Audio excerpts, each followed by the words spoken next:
Hello everyone, welcome back on our channel Krishnalal. तो आज के इस वीडियो में हम जानेंगे कि आलू की खेती कब और कैसे करें। तो चलिए इस वीडियो की हम शुरुआत करते हैं। आलू की खेती देश के लगभग सभी राज्यों में की जाती है, लेकिन यूपी, पंजाब, हरियाणा, मध्य प्रदेश में आलू की खेती सबसे अधिक की जाती है। रबी के मौसम में की जाने वाली यह एक सब्जी की खेती है जिसका उत्पादन की दृष्टि से पूरे विश्व में भारत का तीसरा स्थान है। अब हम जानते हैं कि आलू कौन से महीने में बोया जाता है। तो आलू की बुआई लगभग अक्टूबर-नवंबर महीने में शुरू हो जाती है, क्योंकि यह आलू की बुआई का सबसे अच्छा समय होता है। इसमें ना तो ज़्यादा अधिक ठंड होती है, ना ही ज़्यादा गर्मी होती है और आलू की खेती के लिए दिन का तापमान 25 से 30 डिग्री सेल्सियस और रात का तापमान 15 से 20 डिग्री सेल्सियस के बीच होना चाहिए। कंद बनने के समय 20 से 25 डिग्री सेल्सियस बीच तापमान होना चाहिए। तापमान कम या अधिक होने पर कंदों का जो विकास है वो रुक जाता है।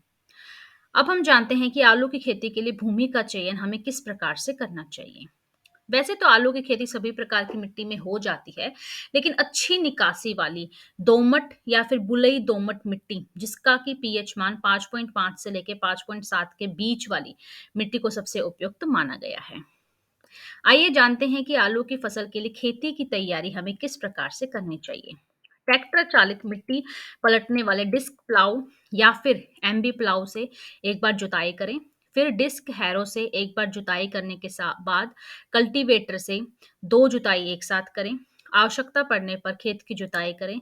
प्रत्येक जुताई के बाद पाटा जरूर चलाएं, जिससे खेत की मिट्टी भुरभुरी समतल हो जाए और जिससे आलू के फलों का विकास भी तेजी से हो जाए। अब हम जानते हैं कि बीजों का चयन आलू के लिए हमें किस प्रकार से करना चाहिए। उच्च गुणवत्ता के बीज के लिए स्थानीय कृषि विज्ञान केंद्र या फिर कृषि अनुसंधान केंद्र से बीज लें। इसके अलावा आप किसी भी प्रमाणित खाद बीज केंद्र से भी बीज ले सकते हैं।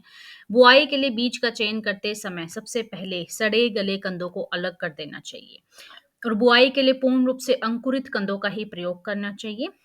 आंखों वाली अंकुरित कंदों के प्रयोग से अधिक संख्या में बीज आकर के आलू प्राप्त हो सकते हैं। बीज के तौर पर करीब 40 से 50 ग्राम वजन वाले कंदों की बुआई करनी चाहिए और बुआई के लिए संपूर्ण कंदों का प्रयोग करें।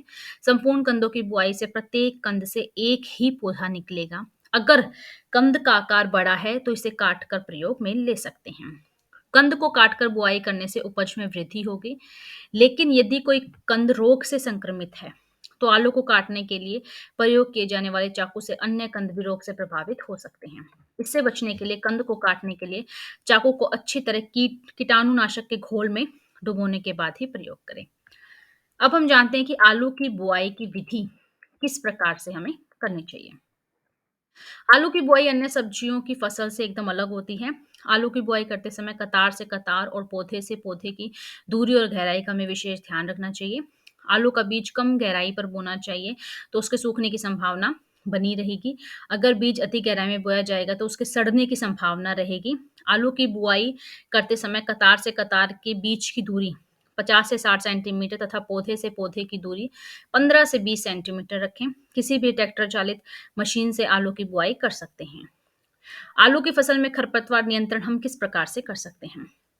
आलू की फसल में संकरी पत्तियों के साथ चौड़ी पत्ती वाले खरपतवार भी पाए जाते हैं, लेकिन संकरी पत्तियों की तुलना में चौड़ी पत्तियों वाले खरपतवार अधिक होते हैं।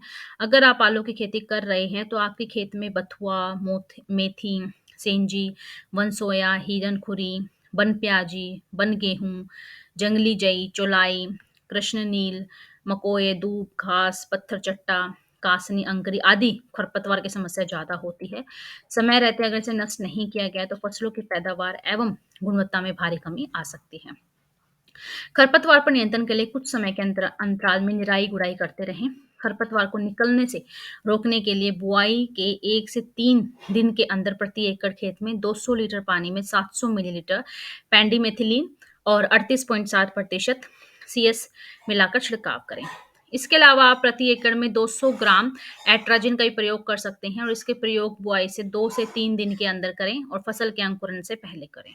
नाशक का प्रयोग करते समय इस बात का ध्यान रखें कि खेत में पर्याप्त मात्रा में नमी हो और नमी की कमी होने पर खरपतवार नाशक का असर कम हो सकता है। आलू की खेती के लिए खाद और उर्वरक हमें किस प्रकार से डालना चाहिए। आलू की खेती के लिए बुआई से पूर्व और जुताई के समय अच्छी तरह से सड़ी हुई गोबर की खाद 7 से 15 टन प्रति एकड़ की दर से मिला देनी चाहिए। आलू की बेहतर फसल के लिए प्रति एकड़ 30 से 40 किलोग्राम नाइट्रोजन, 20 किलोग्राम फास्फोरस और 20 किलोग्राम पोटाश की जरूरत होती है। फास्फोरस व पोटाश की पूरी और एंड्रोजन की आधी मात्रा बुआई के समय ही खेत में डालनी चाहिए और बची हुई नाइट्रोजन को मिट्टी चढ़ाते समय खेत में डाल देना चाहिए। और सिंचाई का प्रबंधन भी हमें इसके लिए अच्छे से करना चाहिए। अब सिंचाई के लिए आलू के प्रबंधन के लिए पानी की अधिक आवश्यकता नहीं होती है। आलू की फसल के बारे में कहा जाता है कि ये पानी पीता चाटता है, यानी कि आलू की पहली सिंचाई बुआई के 15 से 20 दिन के भीतर कर देनी चाहिए। और पहली सिंचाई करते समय ध्यान रखें कि मेड़ 2 से 3 इंच से ज़्यादा नहीं डूबे। अन्य सिंचाई 10 से 15 दिन के अंतराल पर कर देनी चाहिए और खेत की मिट्टी एवं अनुभव के आधार पर सिंचाई का अंतराल जो है घटाया और बढ़ाया जा सकता है। अब आलू की खुदाई करने से करीब 15 दिन पहले सिंचाई बंद कर देनी चाहिए। उसके बाद आलू की पत्तियों को काट दें, जिससे आलू की त्वचा मजबूत हो जाए। किसी भी ट्रैक्टर चलित मशीन से आलू की खुदाई आप कर सकते हैं। आलू का भंडारण आप किस प्रकार से कर सकते हैं? आलूओं को सड़ने से बचाने के लिए ध्यान रखें कि आलू गीले न हों और पूरी तरह से सूखे आलू को ही स्टोर करें। और लंबे समय तक आलू को स्टोर करने के लिए ऐसी जगह चुनें जहां का तापमान ठंडा हो, जहां कम रोशनी हो। और ऐसी जगह पर आलू रखने से काफी समय तक जो आलू है वो फ्रेश रहता है। तो आज के इस वीडियो में हमने जाना कि किस प्रकार से जो हमें आलू की खेती है किसान भाई अच्छे तरीके से कर सकते हैं। फिर भी अगर आपको कोई डाउट है तो आप कमेंट करके पूछ सकते हैं। आज की वीडियो कैसी लगी प्लीज़ आप लाइक कीजिएगा, शेयर कीजिएगा और कमेंट करके ज़रूर बताइएगा। और कृषि संबंधित किसी भी प्रकार की जानकारी के लिए इस नंबर पर संपर्क कीजिएगा। और आप हमारी वेबसाइट भी विजिट कर सकते हैं www.krishlal.com। साथ ही साथ गूगल प्ले स्टोर पर जाकर आप कृषलाल जो ऐप है उसको इंस्टॉल कर सकते हैं। यहाँ पर किसान भाइयों को कृषि से संबंधित सभी प्रकार के जो प्रोडक्ट और सर्विसेज हैं यहाँ पर अवेलेबल हैं। प्लीज़ आप कृषलाल चैनल को सब्सक्राइब कीजिएगा। चलिए मिलते हैं हम नेक्स्ट वीडियो में, तब तक के लिए नमस्कार।